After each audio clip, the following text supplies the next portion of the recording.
그리스도인으로 살아가기가 얼마나 힘들고 어려운지 모릅니다. 세상에 그런 육신적인 공격은 아니라 하더라도 어떤 영적인 공격이나 세상에서의 우리 그리스도인을 향한 끝없는 사단의 공격은 정말 쉴 새 없이 단 한순간도 쉬지 않고 우리를 공격하는 그런 세상 가운데서 또 한 주간 동안 너무 수고 많으셨습니다. 오늘 하나님의 말씀은 요한복음 7장 19절에서 31절 말씀까지, 말씀의 제목은 예수님은 그리스도이신가 라는 말씀의 제목으로 같이 은혜 나누도록 하겠습니다.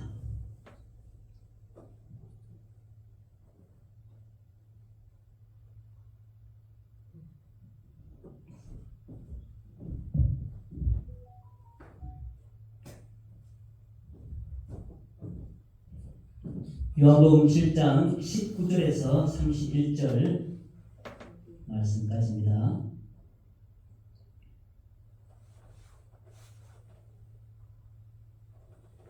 같이 읽도록 하겠습니다. 모세가 너희에게 율법을 주지 아니하였느냐? 너희 중에 율법을 지키는 자가 없도다. 너희가 어찌하여 나를 죽이려 하느냐? 무리가 대답하되 당신은 귀신이 들렸도다. 누가 당신을 죽이려 하나이까? 예수께서 대답하여 이르시되 내가 한 가지 일을 행하매 너희가 다 이로 말미암아 이상히 여기는도다. 모세가 너희에게 할례를 행했으니 그러나 할례는 모세에게서 난 것이 아니요 조상들에게서 난 것이라. 그러므로 너희가 안식일에도 사람에게 할례를 행하느니라. 모세의 율법을 범하지 아니하려고 사람이 안식일에도 할례를 받는 일이 있거든. 내가 안식일에 사람의 전신을 건전하게 한 것으로 너희가 내게 노여워하느냐? 외모로 판단하지 말고 공의롭게 판단하라 하시니라. 예루살렘 사람 중에서 어떤 사람이 말하되 이는 그들이 죽이고자 하는 그 사람이 아니냐? 보라, 드러나게 말하되 그들이 아무 말도 아니하는도다. 당국자들은 이 사람을 참으로 그리스도인인 줄 알았는가? 그러나 우리는 이 사람이 어디서 왔는지 아노라. 그리스도께서 오실 때에는 어디서 오시는지 아는 자가 없으리라 하는지라. 예수께서 성전에서 가르치시며 외쳐 이르시되 너희가 나를 알고 내가 어디서 온 것도 알거니와 내가 스스로 온 것이 아니니라. 나를 보내신 이는 참되시니 너희는 그를 알지 못하나 나는 아노니 이는 내가 그에게서 났고 그가 나를 보내셨음이라 하시니 그들이 예수를 잡고자 하나 손을 대는 자가 없으니 이는 그의 때가 아직 이르지 아니하였음이로라. 무리 중에 많은 사람이 예수를 믿고 말하되 그리스도께서 오실지라도 그 행하실 표적이 이 사람이 행한 것보다 더 많으랴 하니 아멘.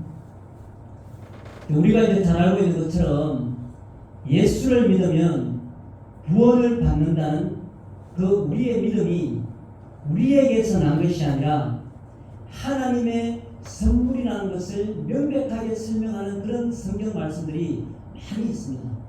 근데 오늘 우리가 읽은 말씀 중에서도 누군가는 이렇게, 누군가는 저렇게, 그런 말씀처럼 정말 우리는 우리의 믿음이 어떨 때는 대단한 것처럼 보이고 우리가 믿지 않으면 어떻게 우리가 구원을 받을 수 있느냐고 반문할 수 있지만 이 믿음이라고 하는 이 믿음은 우리 타락한 죄로 물든 그 악함으로 가득 찬 우리 인간 속에서는 절대 하나님의 그 전능하심 앞에 고백할 수 있는 그런 믿음을 우리는 소유하지 못하고 있다는 걸 우리는 너무 잘 알아요. 그래서 성경은 끊임없이 너희는 하나님을 찾을 만한 능력도 하나님을 알 만한 지혜도 그 어떤 것도 우리는 가지고 있지 못하다는 것을 성경은 말하고 있습니다.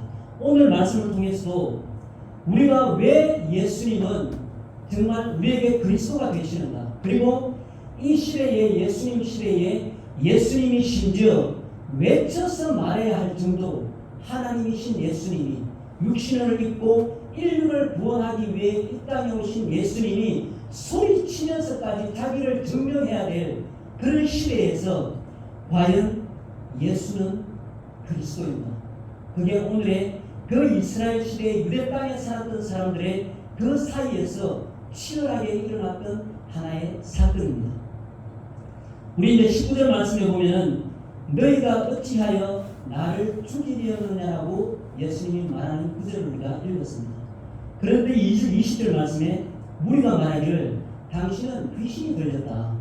누가 당신을 죽이려 하느냐. 이렇게까지 말을 합니다. 자, 우리가 이제 요한복음 5장으로 다시 한번 가서 또 5장 말씀을 한번 읽어보겠습니다. 5장 1절에서 18절 말씀까지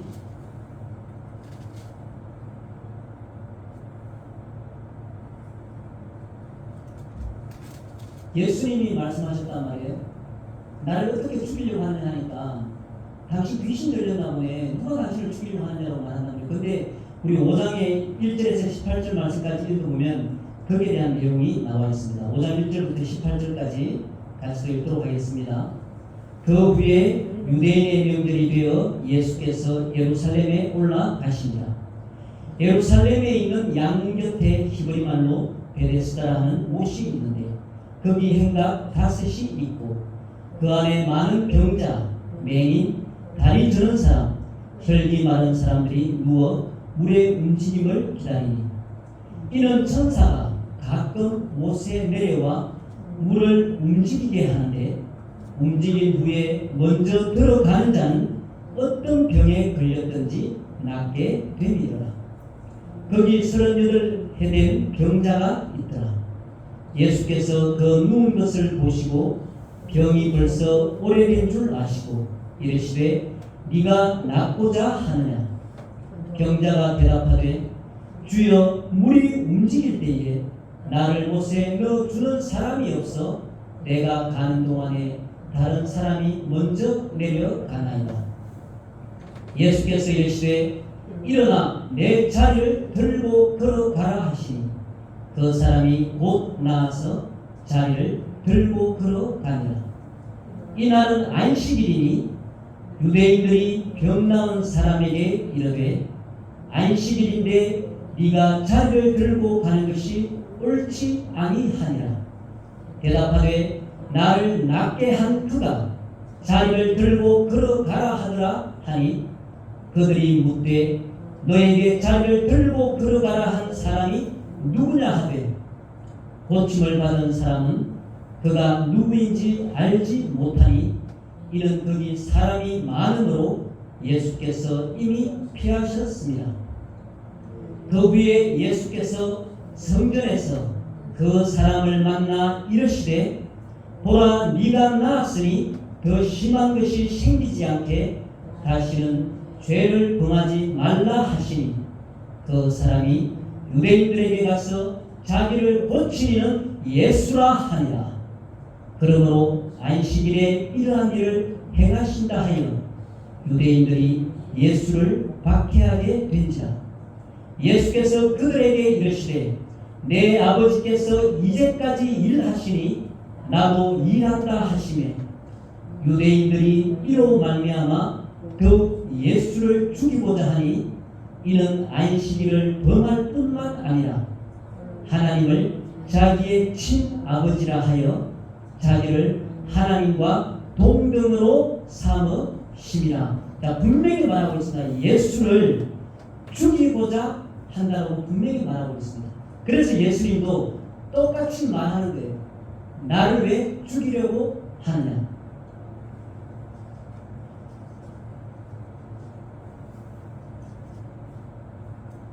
자, 7장 말씀에 예수님은 안식일에 38년 된 병자를 깨끗하게 치료해 주셨단 말이에요. 그리고 깨끗하게 치료받았으니까 자리를 들고 걸어가라고 말씀을 하셨어요. 그런데 이 유대인들은 이야기를 하는 겁니다. 그거는 안식일을 범한 거야. 그건 하나님의 율법을 범한 거야. 아무리 그것이 착한 일이고 선한 일이라 할지라도 아무리 병이 나았어도 그 니타리를 들고 걸어가면 그건 안 되는 거야. 그거는 율법이야. 그게 안식일을 지킨다는 뜻이야라고 그 율법에 대해서 이야기하면서 그것을 틀리다라고 이야기를 하고 있습니다. 그리고 또 하는 말이 이제 예수님이 아버지가 일하기 때문에 그것이 안식일이든 아니든 상관없이 하나님 아버지께서 일하기 때문에 나도 일을 한다. 그리고 그 하나님과 나는 같다라고 그런 의미의 말을 하니까 이 유대인들은 하는 말이 제가 전에도 한번 말씀드렸지만 유대인 사회에서는 아버지와 아들을 그 동격으로 취급해요. 누구의 아들이다 하면 그 아들이고 그 아버지를 의미하는 거예요. 그러니까 오늘도 마찬가지지만 예수님이 하나님을 아버지라고 말하는 순간 유대인들은 어떻게 받아들이느냐 하면 자기가 하나님과 똑같다라고 이야기하네? 이렇게 받아들인다는 거예요. 그러니까 이 유대인들 입장에서 오직 유일신 사상이잖아요.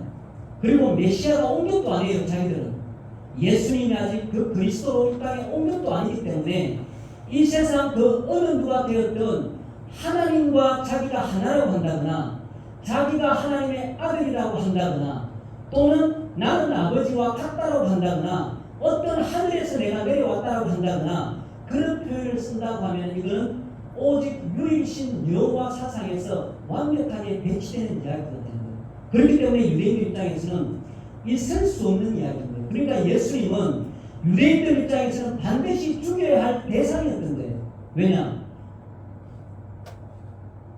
자식이 부모에게 불효를 하고 악을 행해도 돌로서 쳐 죽이라는 게 율법에 있는데 하물며 그냥 천한 그냥 목수의 아들이 내가 하나님의 아들이고 내 아버지라고 말하는 순간 나는 하나님이다라고 말하는 것과 같은 이야기이기 때문에 있어서는 안 될 존재인 거예요. 이 사람은 반드시 죽여서 없애야만 될 하나님을 모독하는 그 행위를 절대 용서할 수 없는 그런 일이 되어버린 거예요.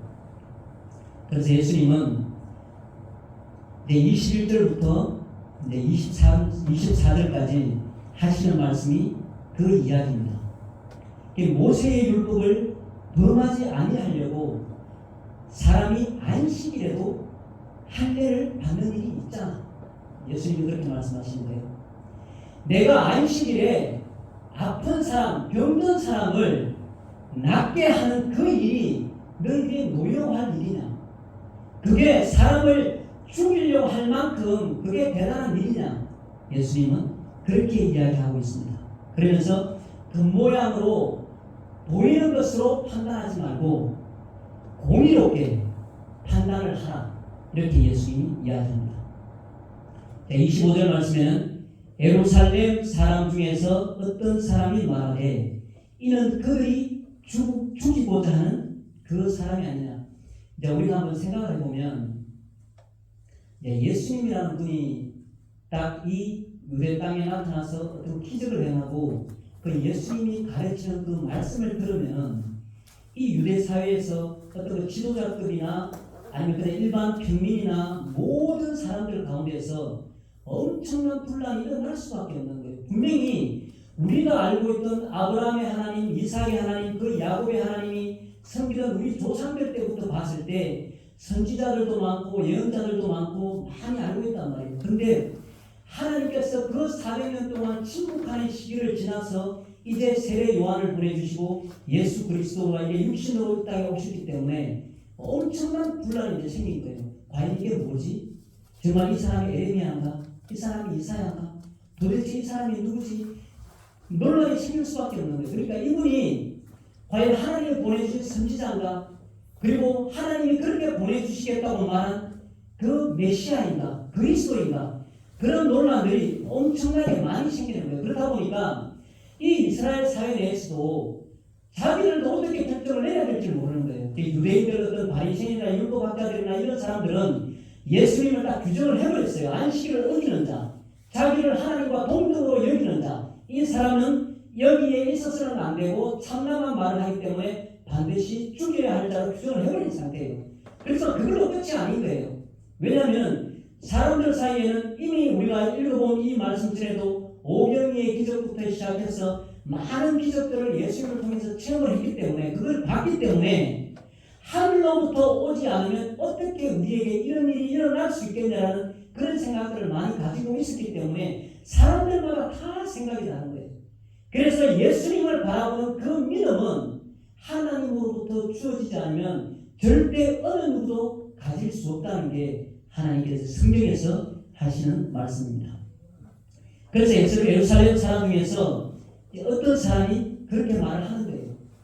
자, 이 예수라는 사람은 이 유대인들, 이 바리새인이나 그 율법학자들이나 어떤 서기관들이나 이런 공회에 있던 사람들이 죽이려고 하는 그 사람이 이 예수라는 사람이 맞다라고 이렇게 이야기하는 거예요.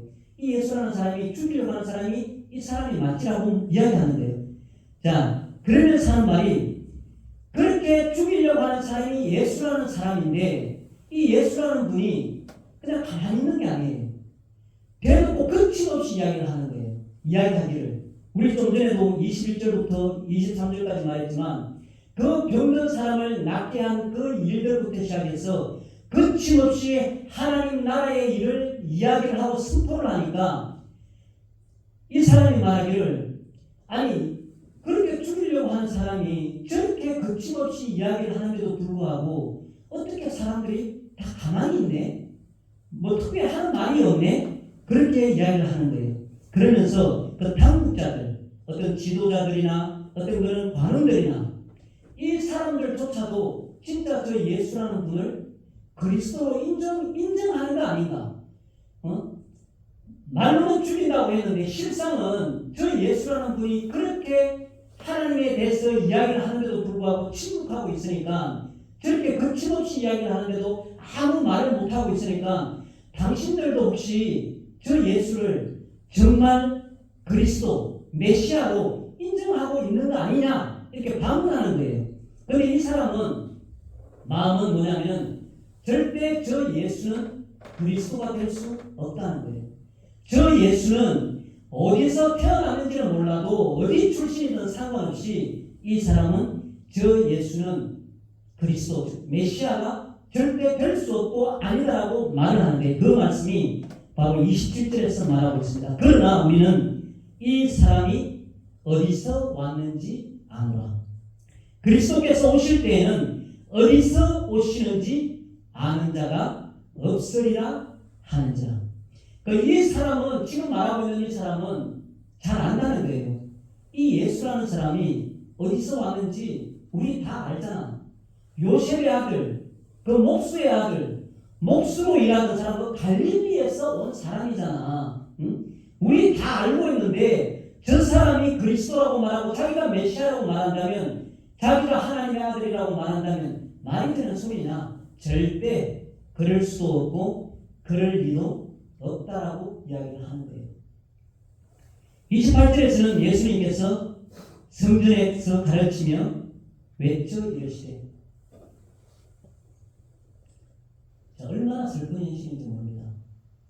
예수님이 하나님의 아들로서 하늘로부터 하나님의 보내심을 받아서 이 땅, 자기 땅의 인류의 모든 죄를 구원하시려고 오셨는데 예수님을 한번 보십시오. 외쳐 이르시되, 이 하나님이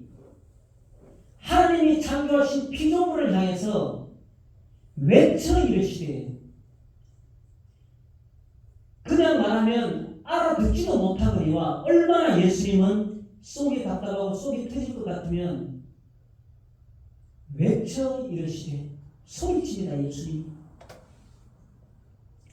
너희가 나를 알고 내가 어디서 온 것도 알거니와 내가 스스로 온 것이 아니니라. 나를 보내신 이는 참되시니 너희는 그를 알지 못하나 나는 아노니 이는 내가 그에게서 났고 그가 나를 보내셨음이라 하시니. 예수님이 똑같으신 이야기를 또 하시는 거예요.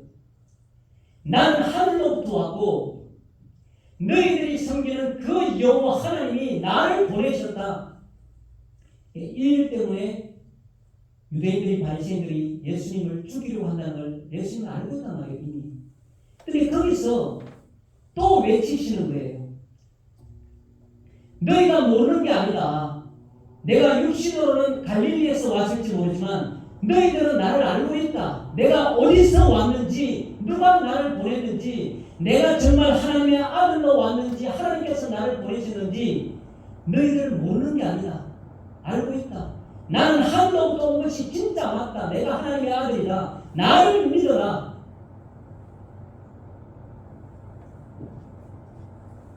근데 40절에는 또 어떻게 기록되어 있습니까? 그들이 예수를 잡고자 하나 손을 대는 자가 없으니 이는 그의 때가 아직 이르지 아니하였습니다. 이렇게 말하는 예수님을 잡으려고 합니다. 절대 인정을 못한다는 거예요. 당신이 그리스도인 거 그거 뭘 가지고 우리가 믿을 수 있는데, 뭘로 우리에게 그 증거를 보여줄 텐데, 네가 38년 된 병자를 그냥 낫게 한 거? 그거 우리 조상 때에도 선지자들이 그 정도로 다 했어. 오명이요? 우리 조상 선지자들도 그 정도 일들을 했던 선지자들도 많거든. 근데 그런 선지자들도 자기가 하늘에서부터 왔다고 말한 사람이 없거든. 넌 뭐야? 너는 뭔데? 하늘로부터 왔고 하나님께서 너를 보냈다고 네가 하나님의 아들이라고 이야기하는 거야. 예수를 잡고자라고 시도합니다. 그런데 31절에는 또 이렇게 기록합니다. 무리 중에 많은 사람이 예수를 믿고 말하되 그리스도께서 오실지라도 그 행하실 표적이 이 사람이 행한 것보다 더 많으랴 하니. 자, 어떤 사람들은 예수님을 죽여야 할 대상이에요. 내 죄를 위하여 십자가에 못 박히시고 부활하시고 우리의 모든 인류를 구원하실 구속자로 자기 땅에 자기 백성의 죄를 위하여 오셨는데도 불구하고 많은 사람들은 그걸 알아보지 못합니다. 예수님이 어떤 기적을 행해도 그것은 그냥 능력 있는 한 선지자에 불과할 뿐이지 메시아로 그리스도로 만왕의 왕으로 하나님의 아들로 이 땅에 온 사람은 아니라고 말합니다. 그런데 그 사람들 중에 또 어떤 사람은 그렇게 이야기를 합니다. 진짜 그리스도께서 온다 하더라도 지금 우리 앞에 있는 이 예수라는 분이 행한 그 많은 기적이나 표적들보다 더 많이 행할 수 있겠느냐? 이걸 반대로 이야기하면 이분이 그리스도가 아니면 그럼 누가 그리스도일 수 있겠느냐? 이렇게 말하는 사람들도 있다는 거예요. 우리가 7장 40절에서 44절까지 말씀을 또 한번 읽어보도록 하겠습니다. 7장 40절, 44절 말씀입니다. 이 말씀을 들은 무리 중에서 어떤 사람은 이 사람이 참으로 그 선지자라 하며 어떤 사람은 그리스도라 하며 어떤 이들은 그리스도가 어찌 갈릴리에서 나오겠느냐?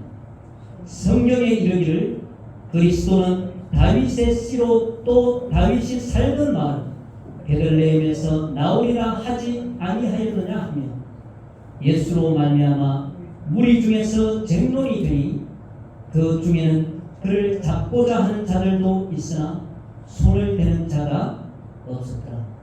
이게 진실인 거예요.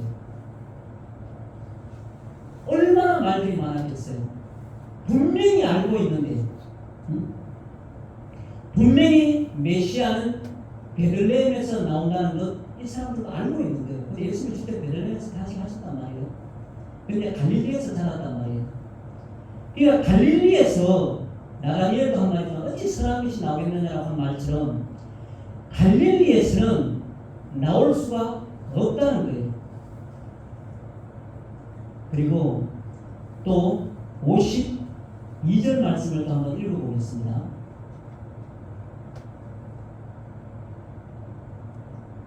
자, 예수님을 밤에 찾아갔던 니고데모가 말을 하거든요.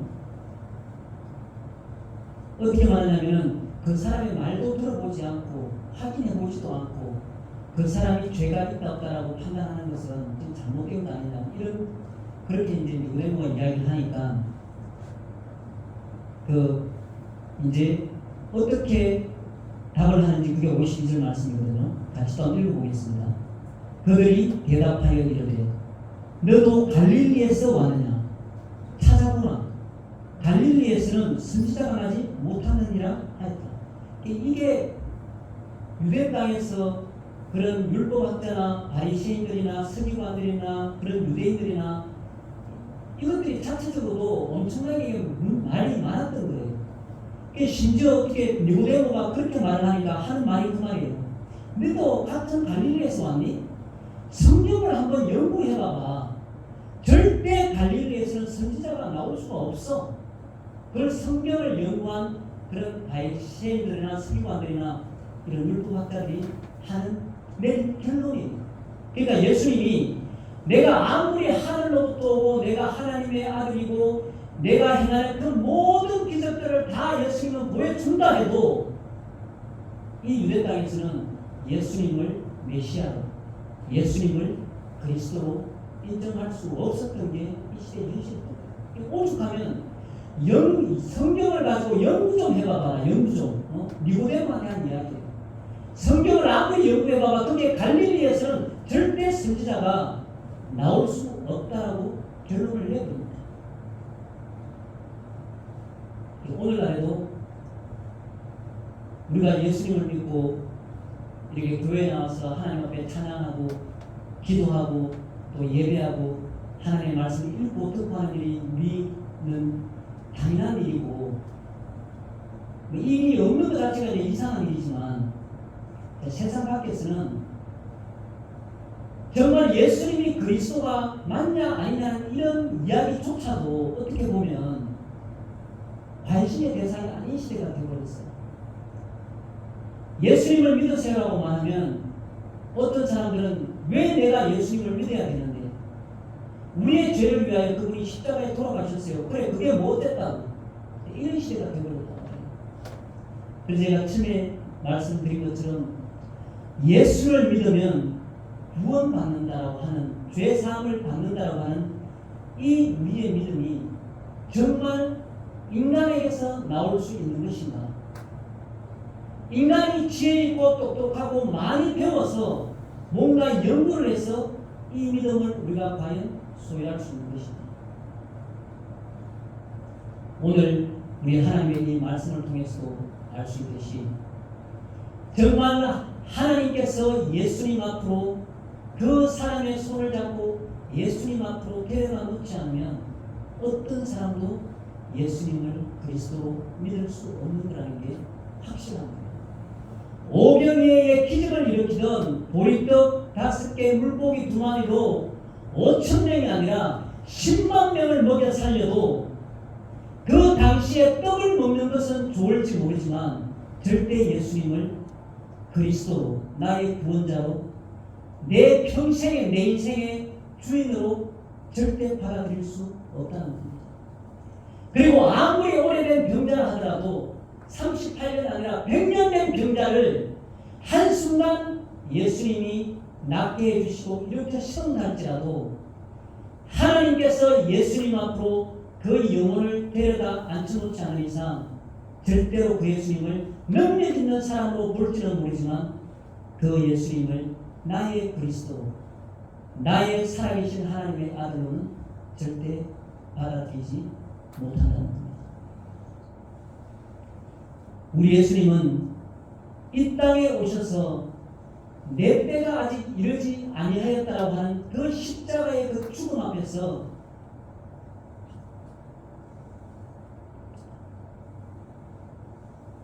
어떻게 보면 예수님은 물론 그것까지도 다 알고 계시는 거죠.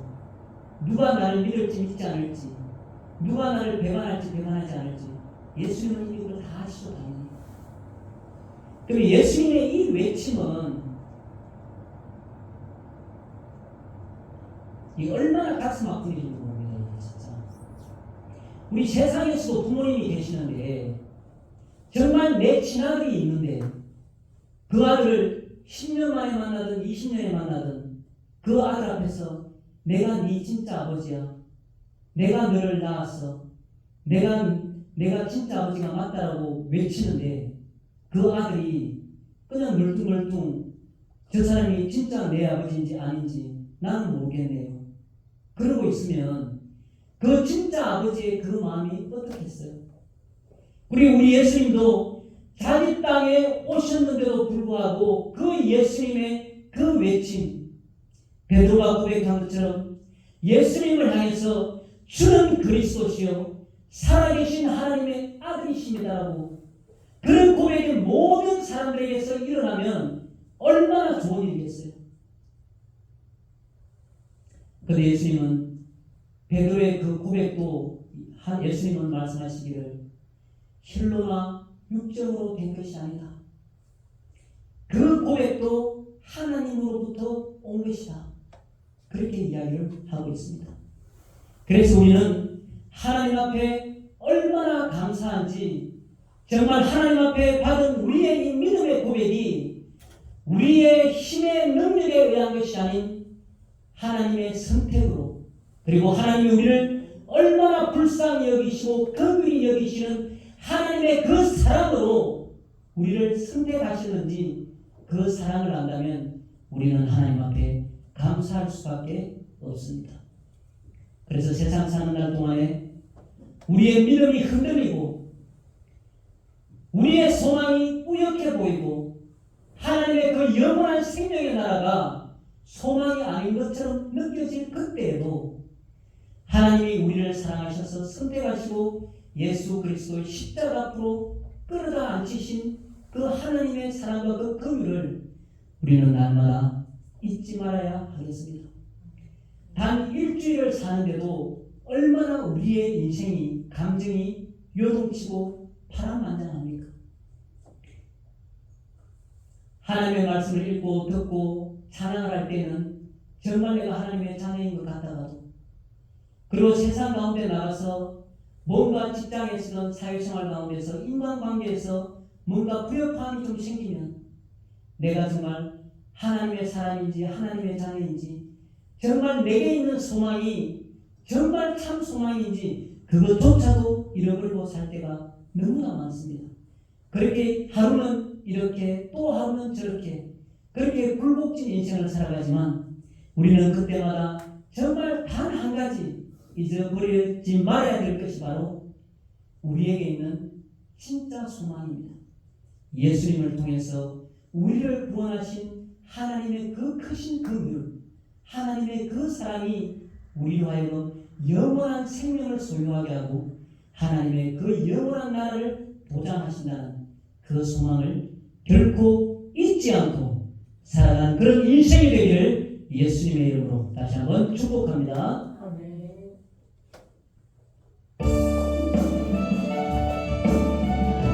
다 같이 기도하도록 하겠습니다.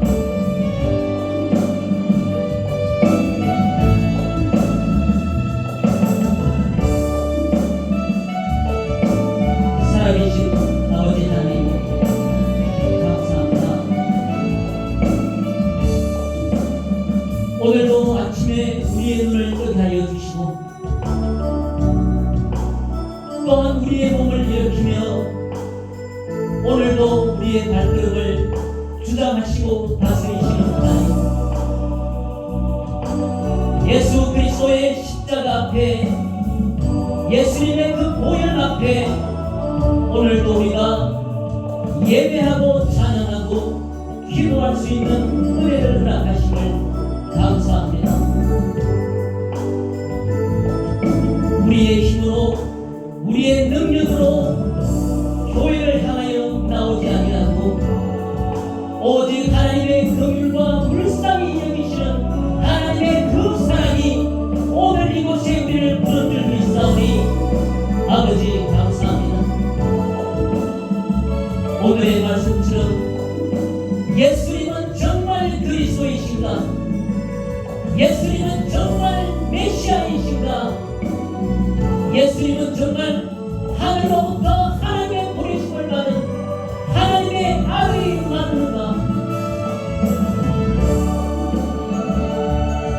아버지 감사합니다. 우리에게 있는 이 믿음이 우리에게 난 것이 아니요 오직 하나님께서 우리에게 주신 믿음인 것을 아버지 감사합니다. 하나님의 더 크신 긍휼이 아닌 것은 그 어느 누구도 예수를 수라시할 수 없고 예수를 그리스도라 인정할 수 없고 예수를 하나님의 아들이라 고백할 수 없사오니 아버지 감사합니다.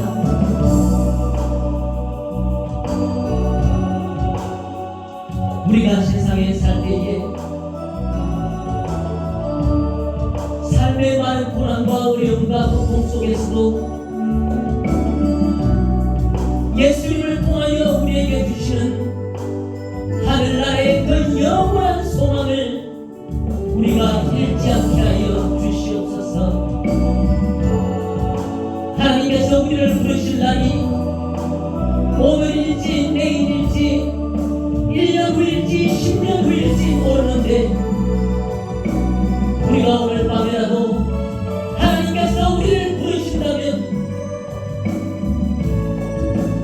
오늘 우리가 하나님 앞에서 어떻게 살아야 할지를 깨닫게 하여 주시옵소서. 세상의 삶이 아무리 힘들고 어렵고 고통스럽다 할지라도 예수님을 통하여 우리에게 주시는 그 영원한 생명의 소망을 우리가 단 한순간도 잃어버리지 않고 그 소망을 붙들고 사는 인생이 되게 하여 주시옵소서. 이 나라 이 백성을 불쌍히 여겨주시며 예수 그리스도의 피로 세우신 이 땅의 수없이 많은 교회들 위해 하나님의 놀라우신 은혜와 풍성하신 긍휼이 있게 하여 주시고 이 땅의 많은 그리스도인들을 통하여 하나님의 영광이 드러나게 하며 하나님의 이름이 높아지게 하여 주시며 이 땅의 그리스도인들을 통하여 하나님의 말씀이 부흥되게 하여 주시옵소서. 오늘 하나님 앞에 예배드리는 우리 은혜 속공교회 성도들 하나님의 능력의 손으로 붙들어주시고 믿음에서 조금도 흔들리지 않게 하여 주시며 세상 모든 일에 대하여 아무것도 염려하지 말고 오직 기도와 담으로 감사함으로 하나님 앞에 구할수라는 그런 백성들이 다 되게 하여 주시옵소서. 그러할 때 하나님의 평강이 그리스도 예수 안에서 우리의 마음과 생각을 지키신다고 하셨사오니 이 땅 가운데서 우리의 마음과 생각을 지켜주시옵소서. 주여 우리를 도와주시옵소서. 우리를 불쌍히 여겨주시고 긍휼히 여겨주시옵소서. 날마다 예수 그리스도의 이름으로 승리하는 인생 되게 하여 주시옵소서. 오직 성령으로 이끄시는 삶이 되게 하여 주시고 예수 그리스도가 우리의 전부가 되는 그런 하루가 되고 인생이 되게 하여 주시옵소서. 남아있는 시간이 하나님 앞에 행복하고 기쁘고 즐거운 시간이 되게 하여 주시며 오늘 남아있는 시간이 하나님께 영광이 되고 기쁨이 되는 시간 되게 하여 주시옵소서. 예수 그리스도 이름으로 감사하며 기도합니다. 아멘.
형제들아 내가 우리 주 예수 그리스도의 이름으로 너희를 권하노니 다 같은 말을 하고 너희 가운데 분쟁이 없이 같은 마음과 같은 뜻으로 온전히 합하라. 아멘. 주기도문으로 말씀하도록 하겠습니다. 하늘에 계신 우리 아버지여, 이름이 극히 여김을 받으시오며 나라의 임하옵시며 뜻이 하늘에서 이루어진 것 같이 땅에서도 이루어지리라. 오늘날 우리에게 일용할 양식을 주시오. 우리가 우리에게 죄 지은 자를 사하여 준 것 같이 우리의 죄를 사하여 주시오. 우리를 시험에 들게 하지 마시오며 다만 악에서 구하여 주시옵소서. 대개 나라와 권세와 영광이 아버지께 영원히 있사옵나이다. 아멘. 우리의 그리스도이신 우리 예수님께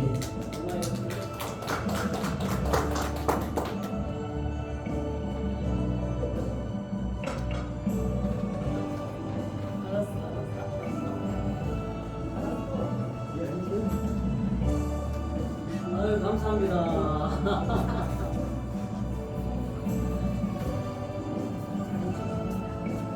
식사를 같이 하세요. 아니 집사님, 집사님 어떻게 볼일 때문에 오신 거예요? 감사합니다.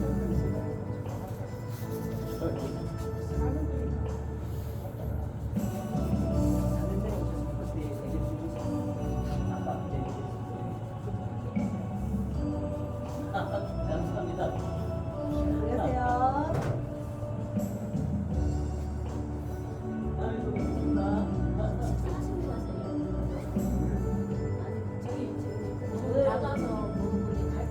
들깨 가지고 같이 갔다 오자. 같이. 근데 맛있는 거 있어요. 식사. 이번에 오늘 집에 가서 오면 안 되거든요. 같이 가고 맛있어 하셔. 같이 가자. 네, 정량 올 때가 고사님 먼저 보시면 타시에요.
정영재, 네. 저 이선미 고사님 차 타고 갑시다.